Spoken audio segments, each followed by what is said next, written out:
Yo, what's good? We're back with another YMD Fireside. We have an amazing, awesome guest today. It's Jenna Caldwell, author, writer. I guess that's the same thing, but like doing it in all different types of ways, fashions. So we're really excited to have you join us today. How you doing? Thank you so much. I'm so excited to be here. I'm doing good, and I'm really excited about this conversation. Yeah. I mean, I'm kind of like of the philosophy that you want to get in like early on somebody who's dope. You know what I'm saying? So like, I'm excited to have this conversation before you blow up and like do all the amazing things. Because I think it's a feat to be able to have said you've written a book, at your age, but then like doing it and we can get into like the actual nitty gritty, but I just want to like, that's really dope. I'm really excited to read the book and, learn more about you today. I know. I'm excited that you said, you want to get, to know me before I truly blow up. So yeah. Fingers crossed. just so it's not like weird when I'm like, yeah, I knew her. I went to school with her. Okay. So I had to open my notes. But let's talk about like you, like tell us about your background, who you are, all that stuff. Yeah. I'm not sure like how far back to go, but so I'm originally from Newark, New Jersey. Okay. And then for those that don't know, Newark is just I think the largest city in New Jersey, and it's about 25 minutes outside the city. So I've always grown up like really close to New York. And then, typical regular life, I don't know. And then I ended up going to American University for undergrad, where I studied like international studies. And, I was like one of those a million kids at AU that was like, I'm going to join the UN and save the world. And, whatever you think you're eating. That's how they got me. Yes. They're like, change the world. I'm like, ooh, I'm going to do that.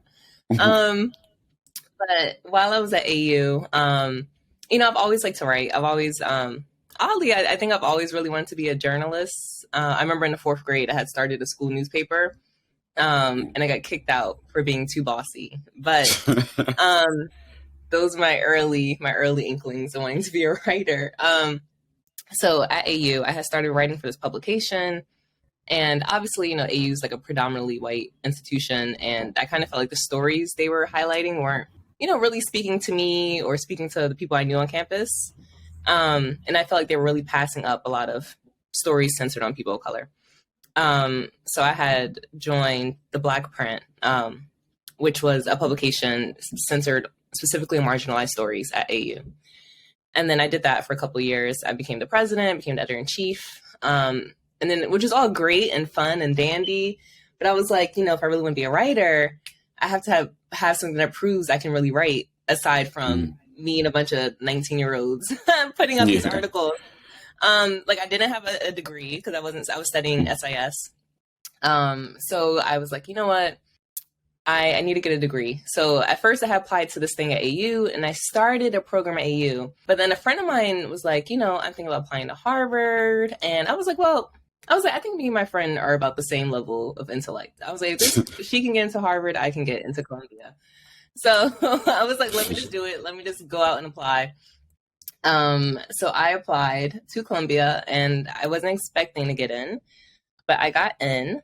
And then I got the journalism degree. And then my first job out of grad school was Time Magazine, which was really crazy. Yeah, that's really dope. Because, I'm listening and I'm hearing your story and I'm like, it's funny how they talk about this when you get to college, you're not set on your path. But, you talk about being a kid and doing like in 4th grade, you start your own journalism or newspaper. And then, you go to AU and you eventually, and I think all this is interesting to me because it's like, I feel like deep down, we kind of always know what our passion is, but like, we don't always get the opportunity to really like begin to showcase it and things like that. I wanted to ask, what was Columbia like? What was it like? Because you were there during the midst of the pandemic too. So how did that affect your experience? I will say the two hardest things I've ever done in my life was marching band. I did that for a year. 10 out of 10. Do not recommend to anybody. And then it was a bass clarinet, which is even nobody knows what that is. It's like Imagine a clarinet that's like 10 times the size it's supposed to be. It's like okay, that's funny. Yeah, it's like a saxophone clarinet. Like something you shouldn't be marching around on the field with playing. I was so bad, so stressed. Like I don't know how old I was doing that. But marching band and going to grad school at Columbia. Two of the hardest things I've ever done in my life. And I would just say that because, you know, there's no grades at the journalism school at Columbia. And there's no grades because they know if there were grades, more or less everyone would fail. So everything in the entire school is pass or fail. So it's really hard to fail when your two options are pass or fail. And it's a really intense program. It's, you know, all this information that's really like molded into 9 months of learning. So it's really like a boot camp. And I remember when I first got to New York, I had first moved to New York City and I was like, you know, I want to make some new friends. And I had moved in before everyone in my program joined. And I was like, oh, well, I got to make some friends. Like, let me join Bumble, like hang out with these new girls. So I was doing that for a while. And these girls were like partying all the time, like Thursday, Friday, Saturday. I was like, you know, I could do this for a little bit. And then the second school started, I was like, I'm so sorry, guys. You have been great. But it has to end here. I can't do it. Like, I would be falling asleep. Yeah, it would be like 11 p.m. and I'm like falling asleep at the table. And they're like, what? And I was like, let me get out of this now. Yeah, but it was a really, really hard program. But I'm really grateful that I did it because it's one of those things where it's kind of like, yes, education is great, but it's really about who you know. And it introduces you to so many people I wouldn't have met otherwise. And I really got my job at time because a professor helped connect me. And if I never knew that professor, I would have never got that job. So, yeah, it's if anyone's considering it, I would say just definitely take a long time to think about it because it is extremely hard. Nah, I feel you on that because, like I said, the pandemic rerouted my whole thing. I was like, oh, I'm about to graduate, didn't graduate. And as soon as he talked about graduate school, I was like, okay, yeah, this can't even be, like, it's a war of attrition, you know, and I wish more people were taught that, like, especially Black people, like, you know, because we grew up on this era, not to diminish, like, the experience of college, but, like, I feel like we were all taught, go to college, like, be successful. And it's a great place to network, a great place to get your feet into different circles that you wouldn't have gotten to, especially if you leave home. But as far as, like, for me, you know, it was just difficult at times, kind of adjusting to an environment that wasn't looking for you. Like, this, like, at a PWI, you're not the target audience for the resources or for the other things. So you have to really dig your heels in and make ways. And I don't think that we always explain that to our, like, college age Black students. Yeah, like it's actually funny because I'm one of those people that's not a really big stickler with, even though I have this Ivy League graduate degree, like I think some people would think of me being like, oh, you have to go to college to be successful. Like I've met so many people that haven't gone to college and are doing really well. And I don't want people to think that's their only route. You know, there's so many different routes, especially now, especially with the pandemic. I think that's shown a lot of people how they can make more money, not doing something, you know, that college could have gave them access to. Like you can become a millionaire just from crypto or stocks, and all you have to do is take an online class or watch a couple YouTube videos. Like it's so many ways to become successful now.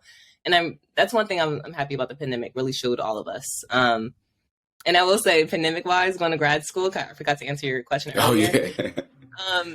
I think the pandemic hit around March. So I was towards the end of my grad school experience. And I feel kind of bad saying this, but I was so grateful. Like we no longer had to go to class in person. Like at that point, because the program is so intense and so fast paced, I really was just grateful to be able to, like, you know, go to class online, turn off my camera and be in bed and not like running across the park, getting to class. Like it was so intense and so hard.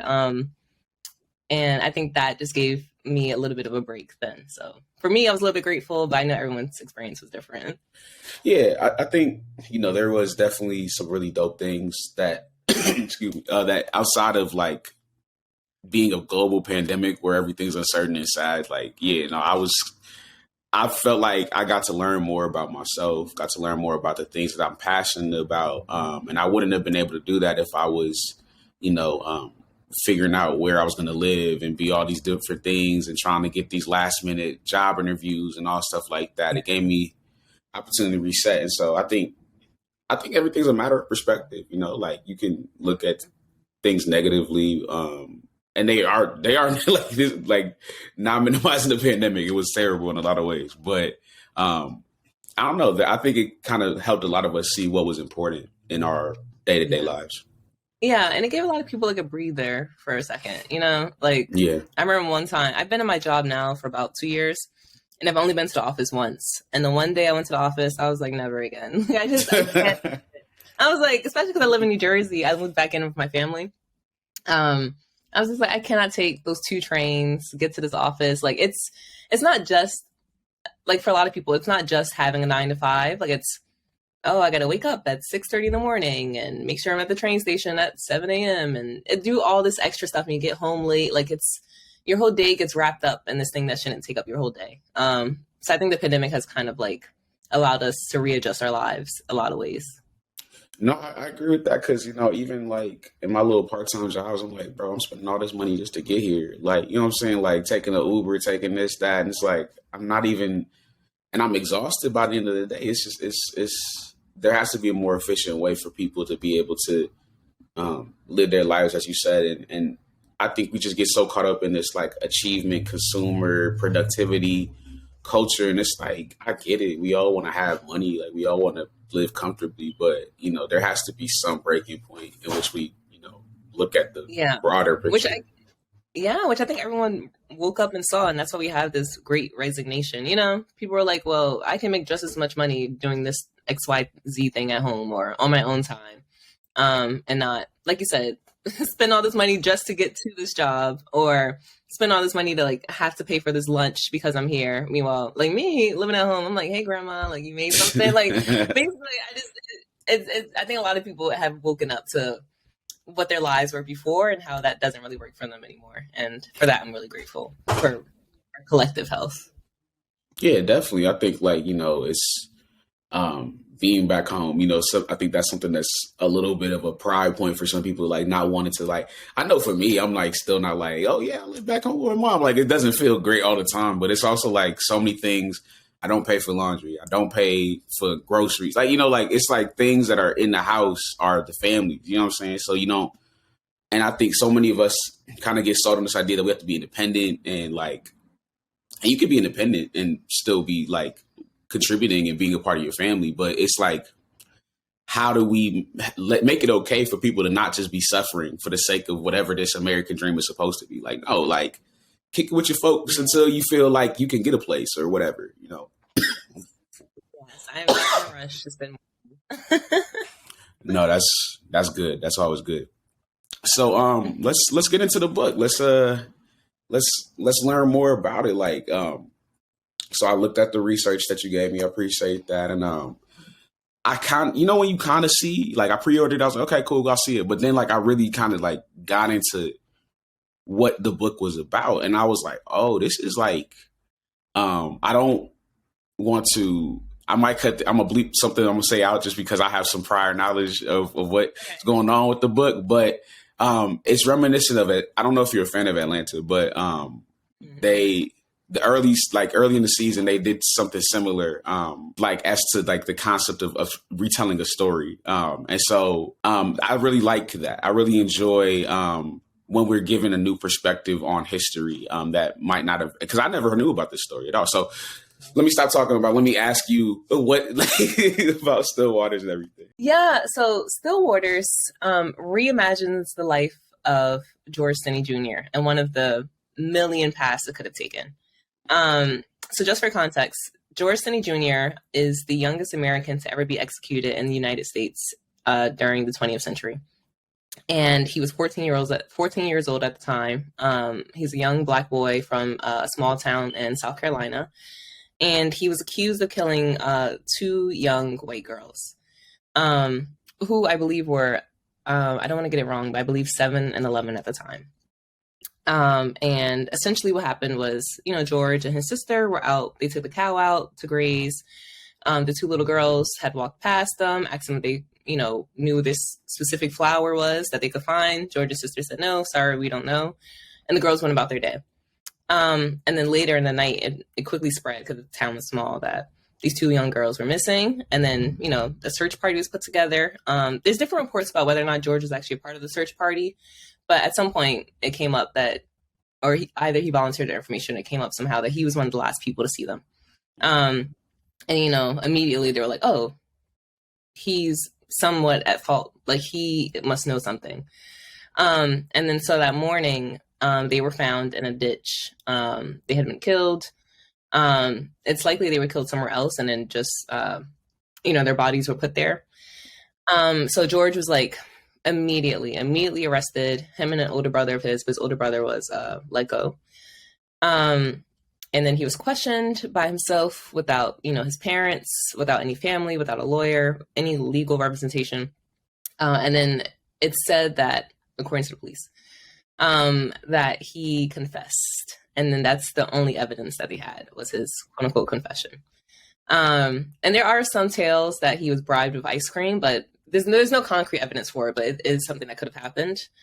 And then he was, you know, taken to trial. It took the jury 10 minutes to convict him, an all-white jury.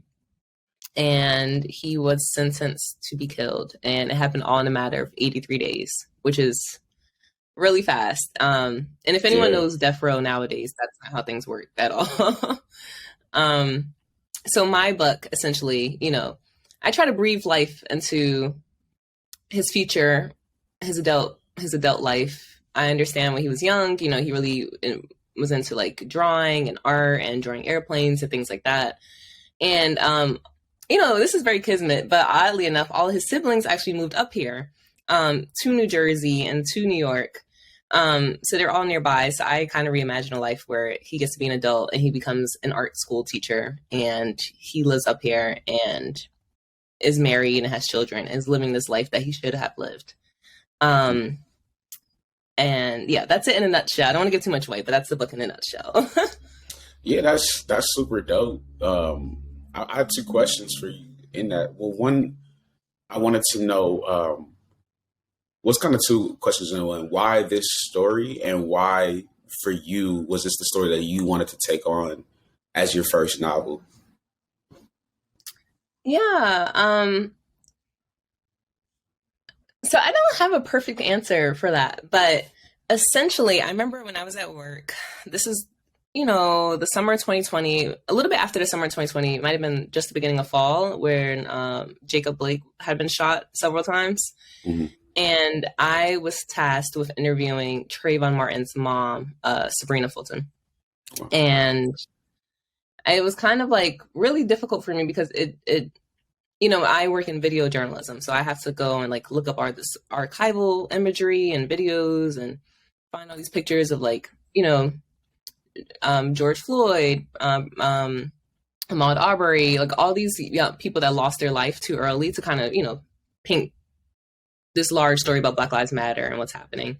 So it was really just like this big trauma dump on me. And I was like, oh my God, this is terrible. This is terrible. And I just kept seeing all these headlines like, oh, today would have been Tamir Rice's, you know, 20th birthday, or this would have been Trayvon Martin's 25th birthday today, like those sort of headlines. And whenever those came up for me personally, I'm always just like, well, I wonder what Trayvon's life would have been like now. Or I wonder, would he be happy? Would he be married? What he would be doing? And that is something that just kept sticking with me every time I came across another one of these headlines. And, you know, I'm not exactly sure where I first learned of George's story. I think I just learned, you know, on Twitter, like a thread somewhere at some point. And somehow for me, I was like, I wonder what his life would have been like, because he had died or been executed so many years ago. And it's not just his life that ended, but it's his children's lives and his grandchildren's lives. Like, we've lost an entire lineage of people because the United States killed him. And I do want to mention that in 2014, his case was thrown out and he's exonerated because of the way the trial actually happened.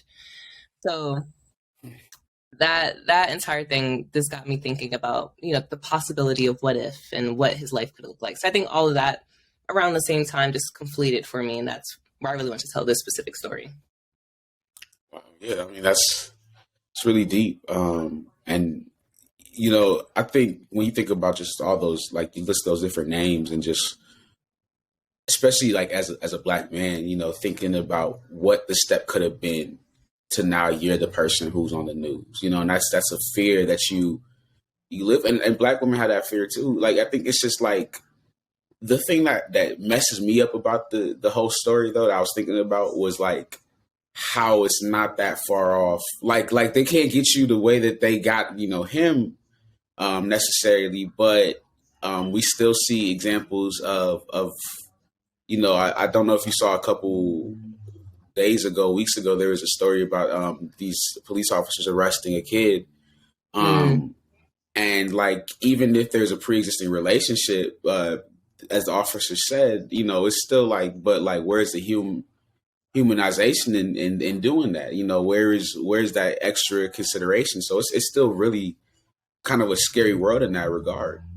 Yeah, it's still a scary world in regard to children being, you know, antagonized by the police and our criminal justice system. And then also just death row in general. I wish I had the stats in front of me, but Black people are way overrepresented on death row. That's kind of like, you know, when you compare it to white people that are, you know, commit murders and kind of commit the same sort of crimes as Black people, more often than not, white people get time in prison, and more often than not, Black people are sent to death row. And it's a really big disparity. And I really hope that this book sort of shines a light. I have a chapter at the end talking about this, but I really hope it shines a light for people to see kind of like how this isn't just something that happened 60 plus years ago. This is something that is continuing to happen in different forms. And yeah. Sure. No, because you actually went into my next point perfectly. I was going to ask you, what is the impact that you envision for this book? Like, you know, in an ideal world. Yeah, I hope this is so I spoke to George's niece a few weeks ago, you know, just to tell her about the book and if there's anything she could tell me about him, like stories she heard about him growing up. And then one thing she said to me really stuck with me, and it was that she wants George's story to be just as big as Emmett Till's. And, you know, when we think of Emmett Till, we immediately think of the image of him in the casket, what happened to him, how terrible that was. And you know, I think it would be really difficult to find someone today that didn't know Emmett Till's story. And she wants this story to be just as big as that. And I want the same. I'm hoping that this book, you know, I didn't write it to profit off of it really, or hope it makes money or anything of the sort, but I really am hoping that it educates people and a lot of people get the chance to read it. And just read about George in general, whether or not it's from me, from another author, you know, a director who made a short film. I just hope that this book kind of gets as big as it can and gets in the hands of as many people as it can. I think the more people that learn about George's story are then equipped to help prevent it from happening again in the future. For sure. That's really real. I wanted to know also, because you said you spoke to his sister's niece, right? His niece. Yeah, his niece. Okay. Yeah. So I was curious, like, what precautions did you take as you know, in making sure that you were honoring, you know, who he was, the history of the family? Like, how did that process go about? Yeah, I was actually really, I got pretty lucky because there's a book called Triple Tragedy, I believe, by a journalist named Kendall Bell. And his book is more or less just a direct transcript of what happened in his 2014 trial. So I got to read, before I even reached out to anyone, I got to read testimony from all of George's, you know, siblings, family members about just who George was as a person. And that really helped me when I was painting, you know, my fictionalized version of George, because in my story, George is an adult. So we're not exactly who we were at 14, but I can try to build off of that. Mm-hmm. So speaking to his family was really helpful. And it was very hard to find them, actually. Surprisingly, I'm not sure how, but it was a little difficult for me to find them. But once I did, it was really, really helpful. And it all just felt very kismet. Like I said, they all live up here in New Jersey, New York. And I actually found out that my uncle attended school with George's niece and was able to help me get in contact that way. So that was really helpful. And she just, you know, pretty much reconfirmed all the things I had read about him, that he was really respectful. He was really quiet. You know, he was really into art. And of course that they don't obviously think that he did this because there's no evidence. So yeah, I think speaking to his family really helped me, and I'm doing my best to try to honor who he was and who he could have been, really, at the end of the day. Yeah. What do you? Okay, so what is the? Because I mentioned the same thing with Atlanta in that first episode. They kind of retell and give a brighter perspective. What do you think the value that is that of that is for like us as people? Like, because I think there is something. I think Donald Glover said he was like, we wanted to have like a black fairy tale, which was very poignant to me because it's like, yeah, like we get so used to just seeing us being the loser, us being the victim. And I think that does something to our mindset collectively as people and what we think we can achieve and even how we have to persist through things. Yeah, I agree. I do want to say, so when writing this book, I also really relied on a lot of this one reading I had read while attending American University. Mm-hmm. And it was for, I can't remember what class exactly, but it was an international studies class. And it was about the loss of possibility. And it was speaking more so about Native Americans and how the greatest tragedy with Native Americans isn't, the loss of the majority of their population, the loss of their culture, the loss of XYZ, but the loss of possibility. We will never, ever know what this country would look like had it not been colonized. We will never know what Native Americans as a whole could have, created, developed, what they could have done had we not come in and invaded this country, their country. And it made me think about that a lot. 'Cause I'm like, it has never even crossed my mind to be like, well, I wonder what 2022 would have looked like if it was the majority population was Native, and just how things will operate. And we will never know. And that to me was incredibly sad, incredibly like the loss of possibility. And that's how I feel about this book as well. It's the loss of possibility.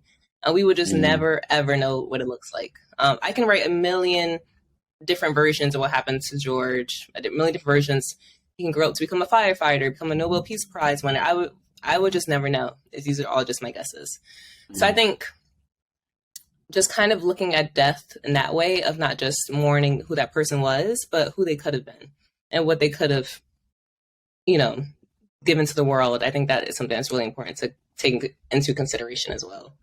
And I totally agree with you in terms of representation and us not always, us not just being remembered for all the terrible things that we've had endured as a people. I think that is really important, especially for kids and young children. It's really hard, and you begin to normalize those things when you're young. You don't even realize it, I can't remember exactly what age I was, but my father, myself, had spent the first 9 or 10 years of my life in prison. And then growing up, that was pretty normal to me. Like I know other people, their parent had went to prison or uncle or so ever. And to me, it was not really anything at all. Like it's not anything. It's just a part of life and regularness. And then not until I went to AU, and I remember in sophomore year, we had to write a short story. So I just wrote a short story about visiting my dad in prison one day. And it was very regular to me. It wasn't anything special. And I was like, whatever, here's a short story. Like, this is just a piece of my childhood. And then the teacher started crying uncontrollably, like shaking. And then I was like, and I've never been so stunned and like not being able to connect on a human level. I was like, what's wrong? Yeah. To me, it's the same as being like writing a story about having like ridden my bike down the street and I fell or something. Like it was very just like, okay. And then I began to realize, well, I guess this isn't normal. And we just begin to really normalize these sort of things because it's all we really see a lot. And yeah, it's just something that we've always seen and grow up with. And I do recognize the importance of kind of changing that narrative. I agree with you on that in a lot of ways, just because of the fact, being in an environment such as AU, you don't know where people are coming from necessarily. You can't really, and you don't have enough time to have a conversation with everybody about their background. And so it's like, but one thing I noticed is as a Black man is like, there's this internalization of trauma that we just kind of like make do with. And I was, talking about this, I was in like a car accident earlier, like in December. And I was like, okay, like, they're like, you're probably traumatized. Like, I'm like, I am? Like, what does that even mean? Like, what does that even feel like? How do I identify with what trauma feels like? And so, one thing that kind of makes me sad about, because you mentioned like the younger generation and kids, is that like when I think adulthood hit me pretty hard. Like we kind of went into like we the world went crazy when we were like becoming adults. Yeah. And so, but one thing that I appreciated was that I was so shocked by it. I was so like, what? Like, this is, oh my God. Like, I thought we were in a post-racial. No, I'm just kidding. I never, but like, at least thought we were moving towards progress. And I see some of these kids now and I hear how they talk, and it's like, and I work with kids and I hear how they talk, and it's like, no, you shouldn't even be thinking about this. You shouldn't be feeling this way about this. Not because you're not smart enough or that you're not worthy, but because like life is hard enough already. Like, enjoy this period of time that you get to be. It don't like, and that's such a sad thing for me, especially for Black kids, because we already get a accelerated childhood where we're thinking about all this stuff, and so like it's scary. It's a scary thing for me. Yeah, it's very scary. And I don't think a lot of people recognize how different their experiences growing up are from other kids. Mm-hmm. I remember I was talking to a couple kids from my neighborhood. This is years ago now. I was probably like, maybe I was just getting ready to go to college. I'm not sure. Maybe I was in college already, but I was young, around 18. Mm. So I was talking to these other like 9, 10-year-olds, and I'm like, hey, like, what do you want to be when you grow up? Like the typical adult kid question. Because I'm like, what else do I talk to kids about? And then they were all just like, I want to be a garbage man, or I want to be, it was very just things they've seen like in the neighborhood. And then, I go to AU and I'm talking to these other white kids who are going to like the Hamptons on the weekends, and they're like doing all these totally different things. Yeah, it's really hard. And I don't think people really understand childhoods differently, I think it's really hard for some people to relate in that way.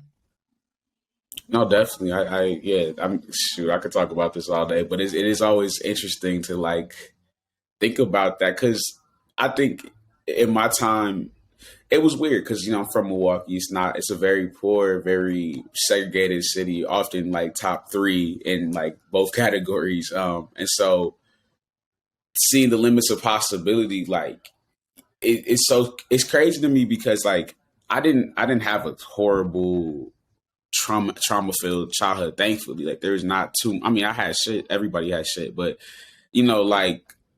but just seeing in contrast like my mindset on what I wanted to become and all the things I wanted to do, and that it felt very matter of fact to me, like, oh, of course I'm gonna get this going. Like I'm not rich, but I know people and I know how talented and and just seeing like that a lot of people don't even have like those voices in their ear saying you can be whatever you want to be. Like here's some networking opportunities. Here's some steps. Like I didn't feel that way until I got to AU, when I was like, oh, like I'm really out here by myself out here. Like they not really, but yeah, also you are. Like some people they godfather owns Google. You like, how the hell, like like how do I compete with that? Like and you figure it out, but it's hard. Yeah, everything goes back to possibility and what you think is possible and what isn't possible, because those possibilities have been taken away from you, So it really, if you are unable to see what's possible, then you're never going to achieve it. I think I just watched a clip of Viola Davis talking to Oprah about this, but she was saying like, if you don't see someone that looks like you that's doing something, and on top of that, you also don't even have the tools to get there, then you're like, there's no way I can do it. Like, how can I can't become an actress. If one, I've never in my life seen anyone that looks like me that's an actress. I don't know anyone that's ever gone to acting school, where an acting school is located. Like, is that something I even need to do? I just don't have the tools. I don't have the representation. I don't even know if you don't even know where to begin, then that's really the ending of the beginning, And I think that's something that we unfortunately see a lot with a lot of kids. For sure. Well, see, now we still doing this cool little perfect transition thing, because I want to talk about your career and talk about like how because you've mentioned some of it and those connections, but like I would say that from what I know about you, from what you told me, you're kind of living out your dream in a lot of ways. So like, how does that come into place? Because I know it's not easy. I know it's not just the one thing and everything's perfect, but like, you know, the blueprint, you know, what's the steps, you know? Yeah. It's so funny. My mom talks about this a lot. Like, she's just like, I'm so surprised that you have achieved what you have. My mom's always like, it took her like, she had me when she was 18, and she's always just like, but she still went to college. And I think for me, that was always like very impressive. Like, I think she had me in July and went to college that September. And then, the damn thing. Yes, but it took her like, 6+ years to graduate from state school, but she did it. And that's always been a really big motivator for me. So she has always encouraged me to do everything. And I'm sure she was the one when I was in 4th grade taking me to Kinko's and printing up those newspapers.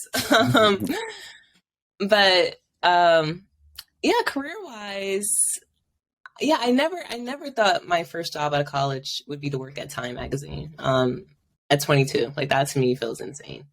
Like that was something that wasn't even on dream board. That just felt very like very like destiny. And I was like, oh. And I do want to say to whoever's listening as well, that is a sort of opportunity where sometimes you have to make opportunities for yourself. I didn't apply to Time magazine. I didn't go on LinkedIn and say like, oh, let me apply to, 17 jobs today and hope I get lucky. Like, I don't know. But that was something where a professor of mine said, hey, I know someone that needs help with a video. Are you free? And I said, yeah, I don't even care whether or not I get paid. Like, I was like, I'm around. I want to gain as much experience as I can. I spoke to her friend. Her friend was like, oh, hey, you should actually talk to my boss. Her boss reached out to me, the boss at Time magazine, and their sign off. I said, wait a minute. And then I got on the phone with the boss, and then I was like, well, I don't need to just help you with this one project. I can intern for you. And then the boss is like, well, we don't have an internship program. And I'm like, that's fine. I was like, do you need the help or not? Like, I can do it. I can intern. And then she was like, okay, let me speak to HR. And then I told her, I had another opportunity. I had a fellowship opportunity with Columbia. And then that same week she came back and was like, okay, cool, you can intern for us. And then so I interned for them for like kind of a bit of an absurd amount of time, like 6 months. And then after that point, I was like, hey, like I need benefits. Like I need to eat. And then they were like, cool. But that was, and the job, I had a job opportunity right before Time, but it was taken away because of the pandemic. But that was another example of where I didn't apply. I just emailed them like, hey, I really want to intern for you, or I really want to be a production assistant. Like, and they were like, oh, okay, well, are you free tomorrow? Just come by the office. So I went by the office. I spoke to the producer there, who actually also went to AU. So I was like, yes. But sometimes you just have to make opportunities for yourself. And that's really the same with writing this book. Like nobody gave me an advance. Nobody said, here's $10,000, take a sabbatical from work and work on this. This is just something, as you can see from my pre-campaign, like I'm really just went out on a limb to do my own. So yeah, it's just really about making opportunities for yourself. And I think that's something that isn't really spoken about a lot. And that's really just helped me throughout my career. And the same with going to Columbia. I remember one professor at AU was like, well, it's really hard to get into, and I don't know if you're going to get in. And then I was like, okay. Yeah, what's your point? I mean, I'm going to apply. Yeah, I was like, because I asked him for recommendation. They were acting all weird. I was like, can I write it or not? But I got in. So, it is constantly just make opportunities for yourself, or, whether or not you think you're going to get it, or, before that, I didn't think I was going to get into Columbia, get a job at Time magazine, but I went out on a limb anyway. And then that's how I ended up with these things. And it's been really great overall, I would say. And I would just also say that career-wise, for me, my career, it doesn't have to be a Time magazine or New York Times or like a fancy legacy institution. But even back when I was writing for the Black Print, the undergrad newspaper, it's always for me just been about platforming Black people and people of color and Black stories in particular. And this working at Time has given me a chance to do that and to platform these people. And that's really the same with my book. Like it's given me a chance to platform Georgia's story. And I know people do journalism for different reasons, but that's my biggest push and my biggest reason is to get out there and just platform these stories that don't get platformed otherwise. That's what's up. Yeah, that's really dope. Like, it's funny, I come on here and I feel like obviously we have our own expertise and we have our own like sense of whatever we're doing in the world. But hearing different people like your stories and just like one thing that's a common thread I see between like people who find success in whatever they're doing is that willingness to dare. Back to that opportunity, like talking about the loss of possibility. Like there's so many people who have lost. I've had friends who have these dreams or whatever, but they're like, well, I got to get this job so that I can be stable and da da da. And it's like, of course you want to be stable, but I think there has to be an element of humility because, like, I'm not going to lie. Like, I have trouble with being humble enough to be like, okay, yeah, I'll do this work for free and not be upset by the fact that, like, I feel like I should be getting paid. But it also just takes foresight to know, like, what you can bring to the table. And I think that, yeah. Even for me who's listening to this live, like I'm like, okay, yeah, like, but like, so who you about to email to like what random person you gonna send your portfolio to this week, and see what happens. But can you tell us more about just what you do with time and like how you see? Because I think I had a question about just like what you've seen them doing to as what they're doing with like the digital landscape, because you do like video producing and stuff like that. Like, so how have you seen like them kind of continue to modernize and keep up with the no pun intended times and stuff like that? Yeah. It's really hard when you're a legacy publication, because you're, when you think of Time Magazine, you think of like probably like Person of the Year, Time 100 list, and like a stack of magazines that my grandma had in the corner of the kitchen or something. And it's hard because it is a very old publication. And sometimes there are a lot of people that have an older way of thinking. And for a long time, I was the youngest person. I am the youngest person in my department, actually. And I'm going to be 25 this summer. And I don't want it to be that way. Like, I know, even though I'm Gen Z, I know I'm on the old end. I know there's things I don't know about. And I wish I've been pushing for a staff internship program this summer. Because we constantly need new young voices. But what I do at times specifically is I primarily work for a digital conversation series we have, which is just a fancy way of saying an online talk show, where we pretty much, it's a different theme every so often. The show's monthly now, but essentially we'll have an episode about climate, and then it's my job to go out and figure out who's the best voices on climate. So we'll probably get around 3 people, like maybe a politician, a celebrity, and a spotlight. And I'll go out, I'll book all those people. And then the spotlight is a little 3 to 5 minute long interview, like profile of someone.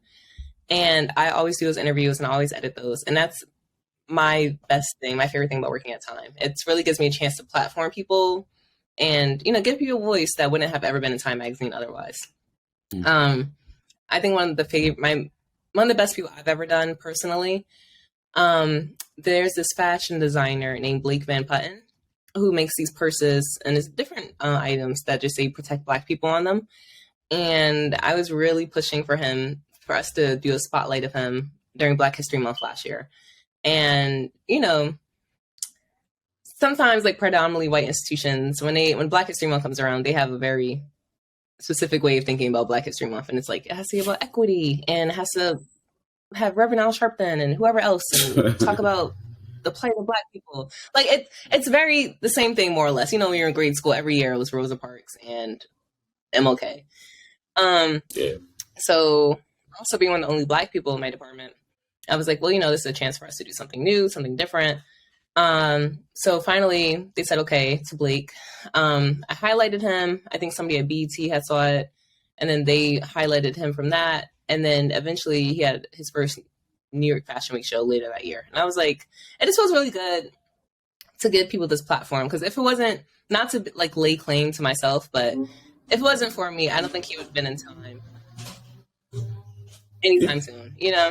Like for them sometimes, or for any big publication like that, sometimes you have to have had a Grammy already to be like, wow, this person's legit, or you have to have been nominated for an Oscar or something big and unachievable in the near future. And sometimes you need really diverse voices being like, no, like you said to me earlier, this person's on the rise. Highlight them now because you're going to regret it when they're too big and you're not going to get a chance to interview them. So that's something I try to do while I'm there. And that's pretty much my favorite part, I would say. And I get to meet really cool people all the time. So yeah, that's what's up. That's really dope. And I feel like there's something so dope about being like, I think not just getting to highlight people, but also like in turn, people start getting to know you as a person who's like a tastemaker, somebody who can identify the people who matter. And I mean, matter is all a, perspective thing. I guess, but in the broad sense of just like being known for putting people on the good things is never a bad thing, in my opinion. It's something that I aspire to, because I think like it's just cool to be in the know and to expose people to new things. Like that's just a dope feeling. So shout out to you. Thank you. Yeah, there's actually a publication that I love a lot. It's called, I think it's on Yahoo. It's called actually In the Know. They just highlight cool people. And I think that's just one of the best things to possibly do. Like people, I try to tell people this all the time, but people want to be in the know. They want to know who's cool. Like it's the same as like being in a car with your friends and getting the aux cord and being like, oh, I bet y'all haven't heard this yet. Like you want to be the first person to lay claim to someone. So whenever I get the chance to do that, I try to do it. But I think that's something a lot of people are really into. For sure. All right. So it's like I'm saying, the conversation flowing because we right in the pockets that we need to be. So I got a segment, it's called Who's Buzzing. Like I want to know who's like, I don't care what it is, if it's somebody just down the block, if it's somebody who's about to hit the charts, like who's buzzing in your world, like who you hearing about, who you want everybody else to know about. So this person I have to say is immensely famous already. Okay. But not in the US. And it's this Brazilian singer named Isa. And I highlighted her last year for Next Generation Leaders for Time Magazine. And if you don't know who that is, then this is like learning about Beyonce during Destiny's Child. Like that's who she is. And the fact that I even got to speak to her and interview her, and I was just like, I don't know, she had this shine and glow, and I'm like, oh my God, this is pre-Beyonce. Thank you. That's one person I think everybody should be going to know about. Like that is an incredible person. But there's so many people. I honestly, I don't know, this is like really silly of me, but I constantly just keep up running notes in my notes section of my phone of just people I come across. And I'm like, wow, this person's cool. And I'll just put like in parentheses, artists or rapper or whoever. And that's the other thing too about me, even though I'm a journalist and I work at this place and do this thing and write this book, I know some people be like, oh, I'm not accessible, like to be like really cool. But I'm very accessible. So my DMs are always open. People can always email me. And I always tell people when I meet them in real life and they're like, oh, like, how do I get in time or something? I'm like, well, just send me a paragraph about yourself. Like whenever I have the chance whenever we have a show coming up that's about, a specific topic, I'm like, oh, I know this person. I have them on top of my head because they sent me something about them. And I just keep them in a Google sheet or on the phone notes of my phone. Like, don't ever be afraid to just tell people about yourself, especially people who do profiles like myself. They just want to know new cool people. So send me anyone, I guess whoever watches it, send me something cool about you if you think it needs to be platformed. Hey, that's super dope. I'm gonna keep that in mind myself when I got a few more things to showcase. But no, that's a powerful, powerful thing. Like I'm really appreciative of the fact, because even like this platform here, like I don't necessarily think like, you know how you kind of know where you are in the world, you know what I'm saying? And so like sometimes it's hard to kind of like just be like, yeah, I'm not popping the way that I guess I would like to be or whatever. But it's always really dope when you and other people reach out and say, I want to be a part of it. Not just because, oh, I'm gonna get clout now, but because it's like, damn, like that's actually like dope that people feel like it's something to be that's valuable. And I think all of us want to, like, at least those of us who are passionate about what we do want to have value. We don't want to just like I like myself, but I don't need to see myself on YouTube every day to like, what I'm saying, to like massage my ego. I want there to be more to it than just people saying they like what I have to say, but more about like I've becoming rich by that, and I feel like that's something that you seem to be doing and like trying to enrich people as much as you're just like putting them on to stuff as well. Yeah, absolutely. Like it's for me, it's not about me at all. Like I don't care if I was working at Time or working at my local New Jersey Star Ledger, like wherever it is. It's not about me. It's just about me having the capacity to platform you and help you. Like what can I do to make what you're doing get out there? And I don't know, it's something I'm really passionate about. And I'm not sure why, but I think it's really important. I think just what we were talking about earlier, it's just the world of possibility and how so many possibilities are not given to us. And sometimes you just need that one person at the table or one person in the room to give you a chance. And I try to be that one person for a lot of people. Because otherwise, like I said with Blake, and I know some other people I've highlighted, I don't think Time Magazine would have done it. I know they wouldn't have done it because of how hard I've had to fight sometimes to highlight certain people. So I try to be that one person for those people. That's real. That's real. Well, we appreciate you sharing so much, like so many gems, so much like dope information. I'm really excited to read this book and see more of what you do. But thank you for coming on. You're always welcome on the platform. Hope this was a great experience for you too. Yeah, I loved it. Thank you so much for having me. I guess till next time. So yeah, till next time. All right. Stay locked in, y'all. This peace. We out.